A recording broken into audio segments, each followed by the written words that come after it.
Ini bicara hukum asalnya dulu ya.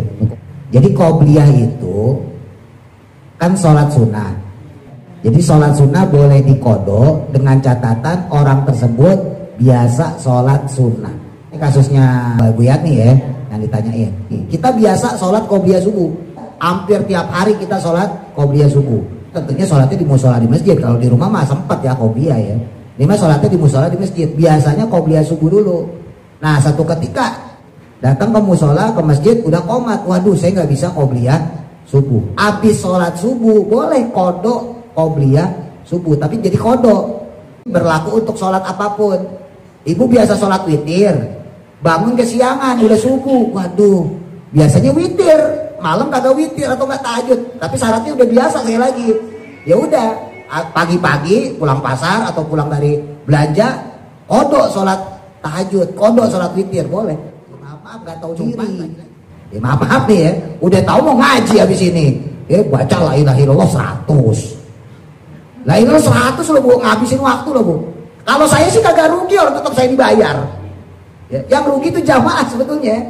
Ya, ini pelajaran juga ya buat ibu-ibu nih semua nih. Dalam menghargai waktu. Ibu bikin acara maulid, gak usah panjang-panjang bacanya. Ini asar jam 3.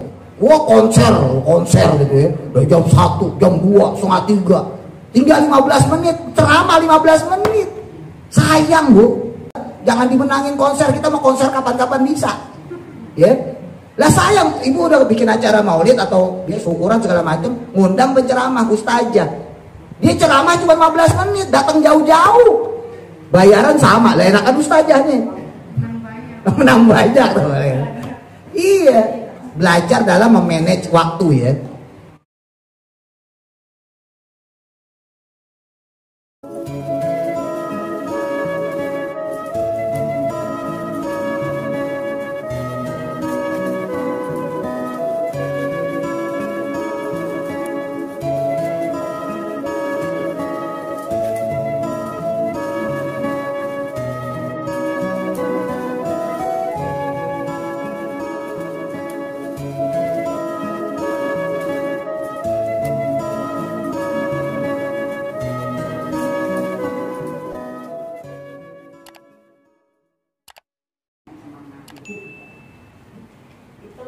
Kalau sholat subuh kan, kalau sholat di masjid, nah itu nggak bisa qobliyah dia. Terus dia sedih banget kalau nggak bisa qobliyah kalau di masjid. Kenapa? Karena kalau sesudah sholat subuh itu emang ada sholat qobliyah atau enggak? Bu Yatmi malam ngaji nggak? Tadi malam saya terangin loh. Gimana tuh? Bu Widya coba gimana jawabannya? Nah, gimana Mama Jaro coba gimana?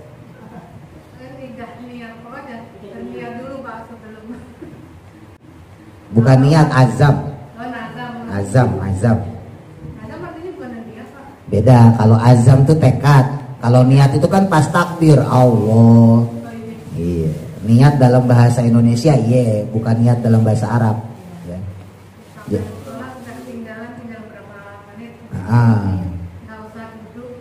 Iya. Jadi gini. Ini bicara hukum asalnya dulu ya, hukum asalnya. Jadi qobliyah itu kan sholat sunnah. Nah sholat sunnah itu boleh dikodok kalau orang yang biasa sholat sunnah. Jadi sholat sunnah boleh dikodok dengan catatan orang tersebut biasa sholat sunnah. Ini kasusnya Mbak Buyat nih ya, yang ditanyain. Kita biasa sholat qobliyah subuh. Hampir tiap hari kita sholat qobliyah subuh. Tentunya sholatnya di musola di masjid. Kalau di rumah mah sempat ya qobliyah ya. Ini mah sholatnya di musola di masjid. Biasanya qobliyah subuh dulu. Nah satu ketika datang ke musola, ke masjid, udah qomat. Waduh, saya nggak bisa qobliyah subuh. Habis sholat subuh boleh kodok qobliyah subuh. Tapi jadi kodok. Ya tinggal adaannya diganti kodokan. Kalau baca qobliyah biasa kan usolli sunatas subuhi qobliyatan. Saya niat sholat qobliyah subuh, sunnah, mustaqbilal kiblati, adaan lillahi ta'ala. Nah adaannya diganti kodoan. Ini untuk semua sholat ya, ibu sholat fardu pun sama. Jadi mustaqbilal kiblati harus saya adaan diganti mustaqbilal kiblati kodoan lillahi ta'ala. Cuman syaratnya ya orangnya memang terbiasa sholat qobliyah. Kalau untuk qobliyah ya. Kalau untuk ba'diyah berarti sholat ba'diyah. Sebab habis subuh itu nggak boleh sholat sunnah. Ya, hukum asal habis sholat subuh, habis sholat asar nggak boleh sholat sunnah. Tapi berhubung dia biasa sholat, maka diperbolehkan qadha. Sebab kalau qadha sholat boleh. Ya. Nah, yang kedua ada syaratnya juga. Yang kedua jangan di tempat umum. Ya, kalau di tempat umum nanti rawan fitnah, kasihan yang awam. Ini kan ilmu ini kan jarang orang tahu. Orang taunya habis subuh jangan sholat, kan gitu. Habis asar jangan sholat. Nah, ibu dapat ilmu kayak gini, mentang-mentang kayak wah boleh qadha. Wah, habis sholat asar di masjid qadha, ya kan tadi belum qobliyah. Habis sholat subuh qadha, tadi belum qobliyah. Jangan, rawan fitnah.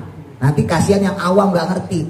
Kok itu orang habis subuh sholat? Oh berarti boleh habis subuh sholat. Takutnya pikirannya beda.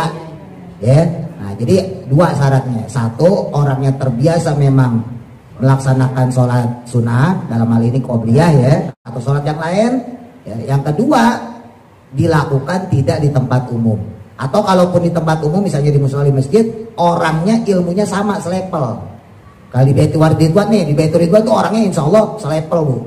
Jadi ibu tadi nggak usah kaget kalau datang sini sholat asar yang qadha sholat ada sini. Aja bawa.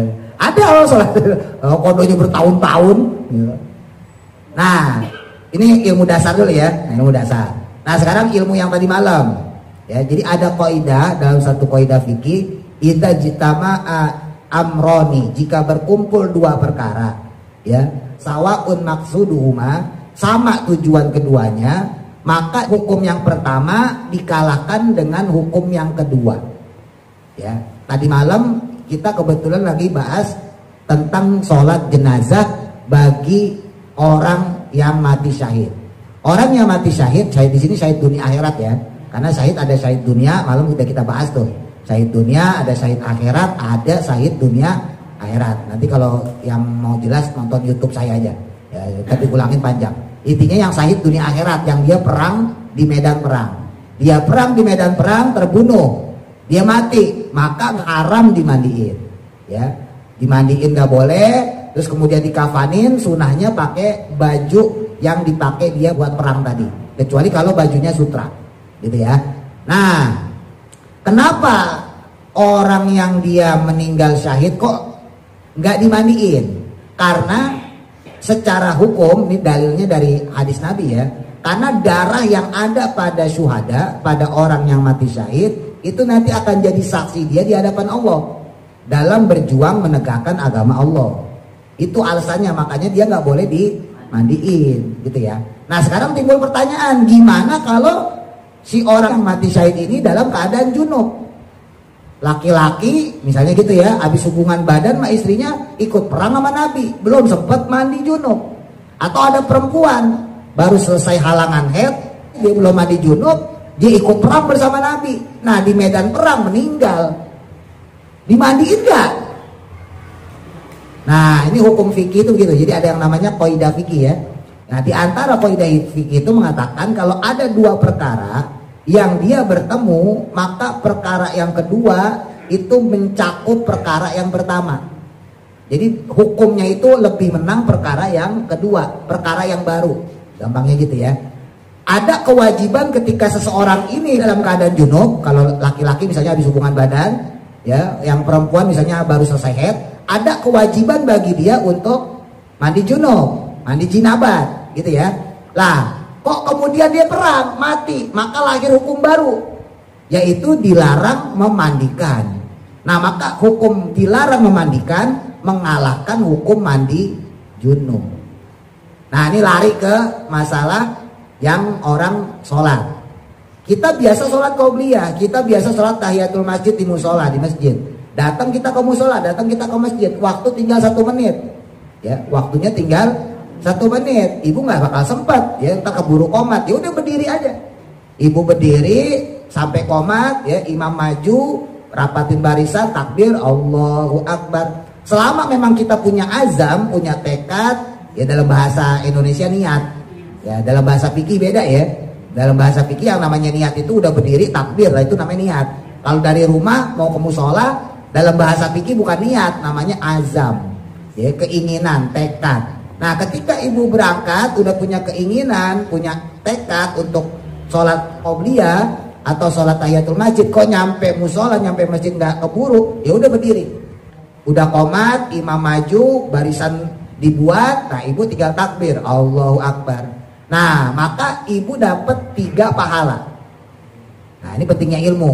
Ya, 1 pahala sholat fardunya, 2 sholat tahiyatul masjid, 3 pahala sholat qobliyah. Ibu dapat pahala tahiyatul masjid selama ketika datang ke musola, ke masjid masih berdiri, belum duduk ya. Kalau duduk berarti dapat pahalanya cuma 2, ya, qobliyah sama sholat fardunya. Tapi kalau ibu belum duduk masih berdiri, maka dapatnya 3 pahalanya.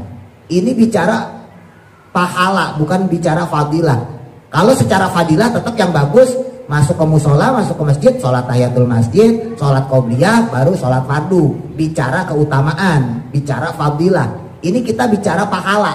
Kalau bicara pahala tanpa mengerjakan 2 itu, tahiyatul masjid sama qobliyah, karena kita masuk udah pengen menunaikan sholat fardu, misalnya maghrib gitu ya, nah maka kita dapat 3 pahala. Dapat pahala tahiyatul masjid, dapat pahala qobliyah, dapat juga pahala. Tapi syaratnya harus tahu ilmunya. Yang begini, dari rumah udah niat, saya pengen tahiyatul masjid dulu, saya pengen qobliyah dulu, nyampe musola, nyampe masjid waktunya tinggal 1 menit. Itu beda lagi, ibu datangnya masbuk, udah telat, udah qomat, Allahu Akbar, ibu baru datang ke masjid, nah itu kagak dapet. Beda ya. Nah ini mah ada niatan, cuman kagak kesampaian.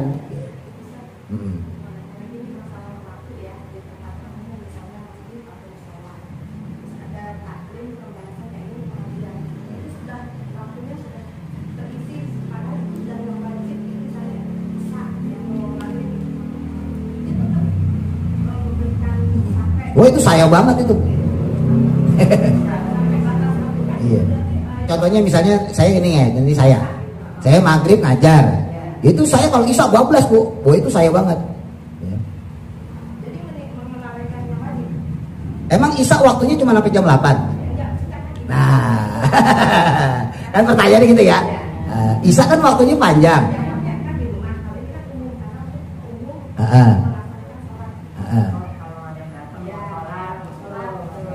Jadi gini, ya, jadi saya 1 emang sengaja, tujuannya apa? Supaya ngajarin fikih juga. Sebetulnya bukan masalah sholatnya, tapi masalah azan. Ya, biasanya orang itu komplain, ini biasanya, dan saya udah sering nemuin orang komplain sama saya, dan saya seneng, malah sengaja kok saya. Ya, kalau di sini dimanapun saya, di Al-Ikhlas, di waktu Al-Ikhlas ini juga sama, di Al-Huda juga saya ngajar ya bablas saja. Jadi ketika ada azan, kan ada kesunahan menjawab azan. Menjawab azan sunnah apa wajib? Sunnah ya. Menjawab azan itu sunnah. Nah, taklim, belajar itu hukumnya apa?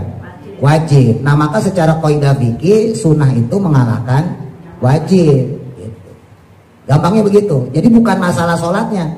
Toh nanti juga pas sudah tit yang kedua pasti saya berhentiin. Ini kalau saya ya. Saya nggak tahu kalau yang lain. Jadi saya itu emang sengaja ngambil jatah waktu qomat sama qobliyah. Kan azan lumayan kalau pakai jam kayak gini, itu azan diseperin 5 menit. Untuk dari azan ke qomat itu diseperin 7 menit. Jadi ada 12 menit. Lumayan 12 menit saya untuk ngabisin keterangan. Itu menurut saya ya. Jadi 1 emang saya sengaja biar orang paham hukum bahwa ketika ada hukum sunnah bertemu wajib, yang dimenangkan adalah wajib. Itu 1. Terus yang kedua, untuk ngajarin orang juga bahwa waktu isya itu emang panjang. Ya. Orang mau sholat, ya kan habis ini selesai juga, tenang aja, tungguin aja. Gitu gampangnya, tungguin aja di luar. Syukur-syukur mau ikut bareng ngaji. Kadang-kadang mohon maaf ya, ini mohon maaf secara pribadi sebetulnya nggak boleh. Secara pribadi saya sendiri kadang-kadang sebagai pengajar tersinggung. Ya, giliran waktunya ngaji dia keluar. Ya, giliran sholat dia datang. Betulnya sih nggak masalah kalau sholat datang. Cuman bayangin aja ibu kalau jadi pengajar coba. Habis sholat nih, ya, terus tiba-tiba dia datang nungguin di situ, gimana coba? Ini saya pribadi secara pengajar tersinggung. Ya, kan musola banyak juga, masjid banyak juga. Kalau emang tetap mau sholat jamaah ya tungguin aja nggak masalah. Ya, jadi sholatnya itu waktunya sendiri panjang. Kita mau sholat jam 9, jam 10 juga nggak ada masalah. Ya, cuman kan kita harus tahu diri kan gitu kan. Nah saya pribadi ngambilnya itu sengaja, emang saya bablasin sampai koma. Habis komat baru. Kenapa? Ini lagi-lagi. Ya maaf ya. Kadang-kadang yang ngimamin sendiri, ngimamin sholat maghrib ya. Saya nggak tahu kalau yang lain. Saya kalau saya pribadi tuh kecuali Baitur Ridwan. Kalau di Baitur Ridwan saya kalau jatah saya ngajar malam Sabtu saya on time. Ya jarang lah saya telat. Kecuali hari lain. Kalau hari lain emang sengaja saya telatin biar Pak Bandi yang ngimamin sengaja emang. Tapi kalau di musola lain emang sengaja saya telatin Bu, supaya imam tetapnya yang ngimamin sholat maghrib dimanapun, mau di Aliklas ini sekim, mau di Aliklas sana, udah sengaja emang. Jadi biar imam rawatibnya yang ngimamin di situ. Nah cuman nih kadang-kadang maaf nggak tahu diri, maaf nih ya, udah tahu mau ngaji habis ini, baca la ilaha illallah 100, la ilaha 100 loh Bu, ngabisin waktu loh Bu. Kalau saya sih kagak rugi, orang tetap saya dibayar. Ya, yang rugi itu jamaah sebetulnya. Ya, ini pelajaran juga ya buat ibu-ibu nih semua nih. Dalam menghargai waktu. Ibu bikin acara maulid, nggak usah panjang-panjang bacanya. Ibu bayar penceramah datang. Ini mau asar jam 3, ya kan? Ibu, wah konser gitu ya. Dari jam 1, jam 2, setengah 3. Tinggal 15 menit, ceramah 15 menit. Sayang Bu. Ini pelajaran juga. Jangan dimenangin konser. Kita mau konser kapan-kapan bisa. Ya, lah sayang, ibu udah bikin acara maulid atau dia syukuran segala macam, ngundang penceramah ustazah. Dia ceramah cuma 15 menit, datang jauh-jauh. Bayaran sama, lah enakan ustazahnya. Menang banyak. Iya. Jadi dalam belajar dalam memanage waktu ya. Udah buru-buru serahin tuh biar dia cepet ceramah, biar kita dapat isi banyak. Nah tabu-tabuan mah kapan aja bisa. Ya. Nah ini dalam hal ini misalnya tadi ya, ketika orang sholat, ya saya bukan yang ngeritik. Kalau hari biasa silakan deh, mau baca la ilaha 100 kayak mau baca ayat kursi 1000 ya gak apa-apa. Lah ini masalahnya abis sholat, kita abis jikiran mau ngaji dan udah jadwalnya memang gitu. Lah jikiran hukumnya apa? Jikir abis sholat sunnah, lagi-lagi dikalahkan sama ya jadi kita harus ini juga ya, harus nyesuaiin diri gitu ya. Nah berlaku sunnah yang baru kayak tadi tuh ketemu hukum tuh, berlaku sunnah yang baru.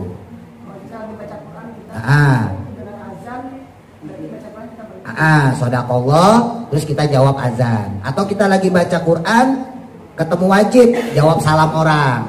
Kita lagi baca Quran, terus anak kita pulang, cucu kita pulang, suami kita pulang, assalamualaikum gitu ya. Ya tapi harus sodakallah dulu, sodakallahul-adzim, terus jawab waalaikumsalam. Nah kalau mau lanjutin baca ta'awud lagi gitu. Jadi kalau sunnah ketemu sunnah, maka sunnah yang baru yang dimenangkan.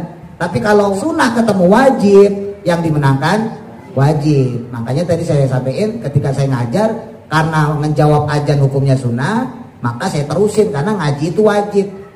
Ya, dan itu diajarkan sama guru-guru saya, kiai-kiai saya. Jadi nggak mentang azan terus berhenti ya, kita dengerin azan dulu ya. Kan ada tuh kadang-kadang orang kayak gitu ya. Nah itu terputus Bu komunikasinya, bahasanya, bacaannya segala macam terputus. Ya nggak apa-apa, saya nggak mau nyalain ya. Itu kan ijtihad masing-masing. Ya tapi saya diajarin guru saya, kiai saya itu bablas. Karena ketika berhenti kita dulu dengerin ya, ya udah. Saya yakin yang ngaji juga pada ngobrol, apalagi mama. Sunnah. Kalau wajib berarti wajib kalau zuhur asar maghrib bisa subuh nggak jawab dosa loh.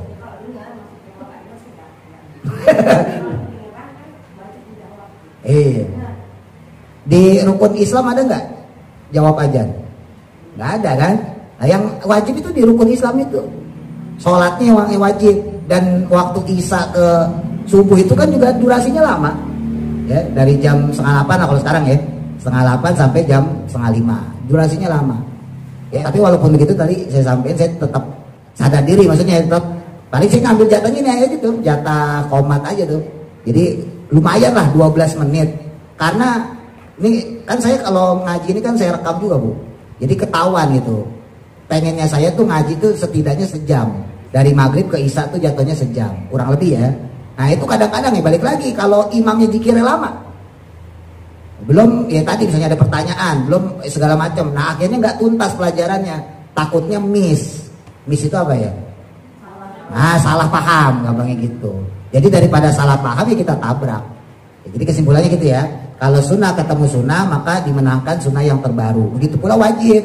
Wajib ketemu wajib, maka yang dimenangkan adalah wajib yang baru. Seperti tadi tuh, ada kewajiban mandi junub. Datang kewajiban baru, nggak boleh memandikan jenazah orang yang mati syahid. Maka yang dimenangkan kewajiban yang baru. Jadi sunnah ketemu sunnah, yang dimenangkan sunnah yang baru. Wajib ketemu wajib, dimenangkan yang wajib yang baru. Gitu ya.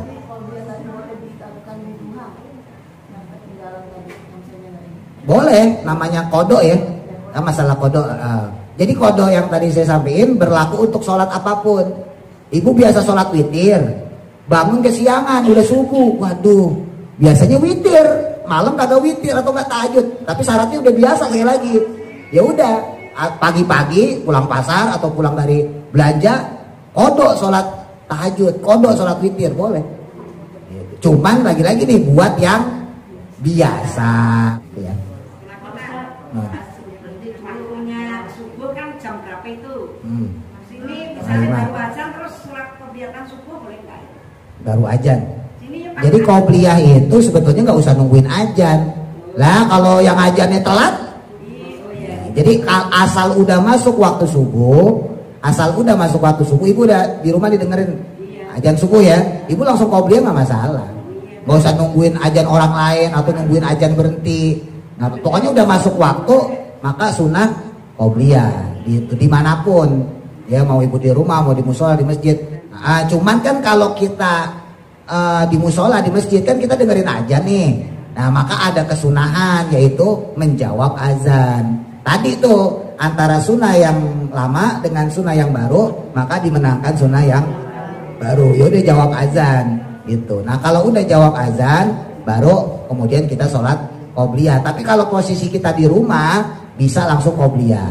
Apalagi misalnya ibu-ibu pengen buru-buru berangkat ke pasar, ya udah qobliyah aja, habis itu langsung sholat subuh. Itu ya, itu aja. Dan mudah-mudahan manfaat. Al-Fatihah. A'udzubillahi minasyaitonir rajim. Bismillahirrahmanirrahim.